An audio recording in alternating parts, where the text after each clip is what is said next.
नमस्कार, मेरा नाम है डॉक्टर पूरू धवन और आज इस वीडियो में हम बात करने वाले हैं आवाज़ के बारे में। पैरालिसिस पेशेंट में कुछ में देखा जाता है क्योंकि आवाज़ में बहुत फ़र्क आ जाता है। तो आवाज़ में फ़र्क आने पे, आवाज़ बंद हो जाने पे क्या वो ठीक होगी, नहीं होगी, होगी तो कितनी होगी, क्या हम दोबारा से पहले की तरह बोल पाएँगे? इन सब को हम डिस्कस करने वाले हैं इस वीडियो के अंदर। तो शुरुआत करते हैं सबसे पहले जहाँ पे आवाज़ बिल्कुल चली जाती है। अगर हम पेशेंट को बोलने के लिए क्या कहते हैं तो वो आ, मा, पा सिर्फ़ इतना ही शब्द बोल पाते हैं। वो शब्द कोई भी हो सकता है, वो न भी हो सकता है। यानी वो एक अक्षर से ज़्यादा कुछ नहीं बोल पाते। अगर पेशेंट में ये चीज़ हमें देखने को मिलती है तो वहाँ पर वॉइस की रिकवरी, आवाज़ की जो रिकवरी होती है वो बहुत मुश्किल होती है। वो सिर्फ लक से ही आ सकती है। मगर अगर पेशेंट पानी, खाना दे दो, चलो, मुझे बाहर जाना है, इस तरह से बोलते हैं तो ये सब रिकवरी पूरी की पूरी हो जाती है। एक और तरह की दिक्कत होती है जहाँ पर पेशेंट बोल तो रहा होता है पर वो अलग तरीके से बोल रहा होता है। जैसे मैं आपको कोशिश करता हूँ समझाने की। जैसे मुझे बाहर जाना है, मैं नहीं चल पाऊंगा, तो कुछ रोबोटिक सी साउंड होती है, स्लो होती है, डिलीवरी जो है वो स्लो होती है। जैसे हम पानी बोल लेते हैं, वो तो पानी ऐसे बोलते हैं। तो अगर वर्ड लंबे खिंच रहे हैं तो इसमें भी रिकवरी 100% होती है और इसमें बहुत लंबा टाइम नहीं लगता। पहले दूसरे महीने के अंदर स्पीच पूरी की पूरी वापस आ जाती है। क्योंकि स्पीच की सबसे बड़ी दिक्कत क्या होती है कि इसकी कोई एक्सरसाइज नहीं है सिवाय बोलने के। हम बोल रहे हैं, रोज बोल रहे हैं, घंटों बोलते हैं, बट हमें अपने अंदर रिकवरी देखने को नहीं मिल रही होती। तो उस रिकवरी को लाने के लिए आपको थोड़ी सी अपने आप पे मेहनत करनी पड़ती है, अपने ब्रेन पे मेहनत करनी पड़ती है, अपनी दिक्कत पे मेहनत करनी पड़ती है। ब्रेन के अंदर क्लॉट आया था, नस फटी थी, उससे ब्रेन का वो हिस्सा जो आपकी आवाज़ को कंट्रोल करता था वो नुकसान में है। नुकसान की वजह से आपको कम ब्रेन की पावर मिलती है इस स्पीच को प्रोसेस करने में, जिसकी वजह से हमारे स्पीच में फ़र्क आ जाता है, वेरिएशन आ जाता है। अगर हमने अपनी स्पीच को वापस लेकर आना है तो हमें ब्रेन के अंदर हुई नुकसान की कहीं ना कहीं भरपाई करनी पड़ेगी। वो वाला जो ब्रेन का हिस्सा है अगर वो डेड है तो वो रिकवर नहीं करेगा, मगर बाकी जो हिस्सा है जो आपको बोलने बुलवा रहा है, अगर वो और डेवलप हो जाता है और बेटर हो जाता है तो आपकी स्पीच बेटर तरीके से आएगी, साफ आएगी। और इतनी साफ होती है स्पीच कि कोई भी ये नहीं कह सकता कि आपकी स्पीच में किसी टाइप की दिक्कत है, आपकी आवाज़ में किसी टाइप की दिक्कत है। इतनी परफेक्ट बेटर हो जाती है। अब ये क्यों होता है, कैसे होता है, ये कहना बड़ा मुश्किल है क्योंकि हमारा जो ब्रेन है ना वो बहुत कॉम्प्लेक्स ऑर्गन है। इसमें कई हिस्से हैं, हर हिस्से का एक स्पेसिफिक काम है। उस काम के लिए कई सालों से उसने वही काम किया। जैसे अगर आपका आवाज़ वाला सेंटर है तो सिर्फ आवाज़ निकालता है और कुछ नहीं करता, वो देख नहीं सकता, वो सही सुन नहीं सकता, बट वो सिर्फ आवाज़ निकाल सकता है। तो वो उसमें डेवलप है। तो हमें इसे और डेवलप करना पड़ता है जब उसे किसी टाइप का नुकसान हो जाता है पैरालिसिस की वजह से। तो अगर आप अपने ब्रेन पे काम करेंगे तो जो पैरालिसिस का पेशेंट, जिसके हाथ नहीं चल रहे, पैर नहीं चल रहे, आवाज़ नहीं चल रही, वो सब की सब रिकवर होती है। तो मैं उम्मीद करता हूँ इस वीडियो से आप समझ गए होंगे कि अगर हमें आवाज़ में दिक्कत है, हमारी स्पीच क्लियर नहीं है पैरालिसिस पेशेंट में, तो कौन से पेशेंट में रिकवरी हमें देखने को मिलती है और किन पेशेंट में हमें देखने को नहीं मिलती। आपने बस ध्यान क्या रखना है कि अगर हमें रिकवरी चाहिए तो अपने हाथ पैर को छोड़कर अपने ब्रेन पे काम करना शुरू करो, क्योंकि जिस दिन आप अपने ब्रेन पे काम करना शुरू कर दोगे तो जो रुके हुए आपके हाथ पैर हैं, आवाज़ है, सब के सब रिकवर होते हैं। जाने से पहले मैं चाहता हूँ कि आप एक पेशेंट से मिल के जाएँ, उससे आपको बहुत क्लियर कट आइडिया मिल जाएगा कि किस तरह से आपने अपनी मदद करनी है। नमस्कार, मेरा नाम है डॉक्टर पुरु धवन। जब भी किसी भी इंसान को फेस का पैरालिसिस होता है, जिसे मुंह का लकवा भी कहा जाता है, जिसे बेल पैल्सी भी कहा जाता है, तो उस इंसान की ज़िंदगी बदल जाती है। उसकी ज़िंदगी में उसको जो कॉन्फिडेंस होता है वो ख़त्म हो जाता है। वो इंसान अपनी ज़िंदगी के अंदर अलग अलग टाइप के चैलेंजेस को वो फेस करना शुरू करता है। चाहे वो अपना कॉन्फिडेंस खोना हो, चाहे वो अपना सोसाइटी के अंदर आपको बोलने में दिक्कत हो रही हो, चाहे वो अपने बॉस के सामने झिझकपन क्यों ना हो। तो आज मैं आपको मिलवाऊंगा एक ऐसे पेशेंट से जिन्होंने पैरालिसिस को, फेशियल पैरालिसिस को सिर्फ 1 महीने में मात दी। उनका जो पैरालिसिस था, फेशियल पैरालिसिस 10 साल पुराना था, मगर उस पेशेंट ने जो विश्वास दिखाया साइंस संजीवनी में, उसका फल उसको मिला। मानक लाल जी को 10 साल पहले फेस का पैरालिसिस हुआ था, जिसे बेल पैल्सी भी कहा जाता है। तो मैं चाहता हूँ कि आप मानिक लाल जी से मिले और जाने कि उन्होंने अपनी ज़िंदगी में क्या क्या फेस किया इस फेस के पैरालिसिस से। तो मानिक लाल जी, ये आपको कब हुआ था? ये 10 साल पहले हुआ था। 10 साल पहले हुआ था। तो उस टाइम स्थिति क्या थी, क्या काम करते थे उस टाइम में? उस टाइम मैं पढ़ता था गांव में। अच्छा। तो अचानक अचानक से हो गया था। तो मतलब एकदम कैसे, क्या देखने को मिला था आपको? अचानक एक पहले तो मेरा कान दर्द हुआ अच्छा। और सोने से ये मेरी आंख बंद नहीं होती थी, खुली रहती थी। और खाना भी नहीं खा पाते थे और पानी भी पीते थे तो गिर जाता था। ये पूरा मतलब बंद नहीं होता, ऐसे लटका रहता लटका रहता था। है। और फिर 10 साल में कहाँ कहाँ इलाज करवाया आपने? मैं 3 महीने तो गांव में करवाया था वैसे, आयुर्वेदिक दवाई।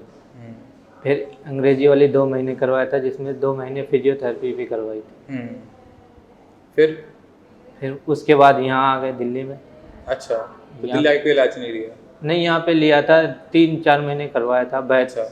अच्छा, फिर कोई आराम मिला? नहीं, उससे कोई फर्क नहीं मिला। तो 10 साल पुराना में आपने काफ़ी उत्साह होगा अपनी ज़िंदगी के अंदर।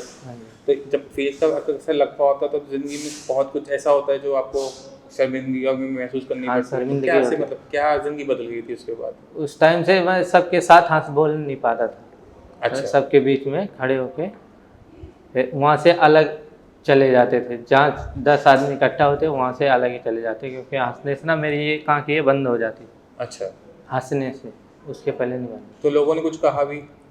मेरे सामने तो नहीं कहते थे, लेकिन पीठ पीछे कहते थे कि काना है, मुँह टेढ़ा है, ये सब। अच्छा, तो शादी हो गई आपकी? हाँ जी, हो गई। तो शादी में कोई दिक्कत महसूस हुई थी? नहीं, वहाँ पे तो इतना गौर नहीं किया था, क्योंकि वहाँ सीधे साधे। अच्छा, ठीक है। और बच्चे हैं आपके? हाँ जी, 2 बच्चे। अब सही संजीवनी में कितना टाइम हुआ दवाई लेते हुए? 1 महीना हो गया। और 1 महीने में ज़िंदगी कैसे बदल गई? 1 महीने में ज़िंदगी तो बदल ही गई, क्योंकि अब सबके साथ बैठ के बातें भी कर सकते हैं। अच्छा। हंस बोल भी सकते हैं। और कॉन्फिडेंस आया वापस? हाँ जी। अच्छा लगता है खुद को?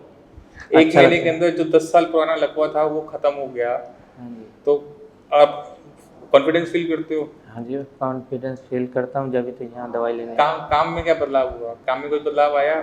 काम में तो बदलाव है ही है। इतने सारे लोग अगर आपके नीचे काम करते हैं, सिलाई वाले काम करते हैं, उनमें अब आया कि होल्ड?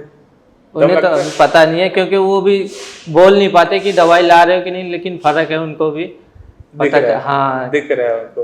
अगर एक होता है ना कि कॉन्फिडेंस होता है तो सामने वाले को आप बात कर लेते हो, उससे झिझकते नहीं हो, तो वो फील हो रही है आपको अपने अंदर? हाँ, क्योंकि पहले तो बात भी नहीं करता, वैसे पैसे लेने के लिए खाली जाते थे।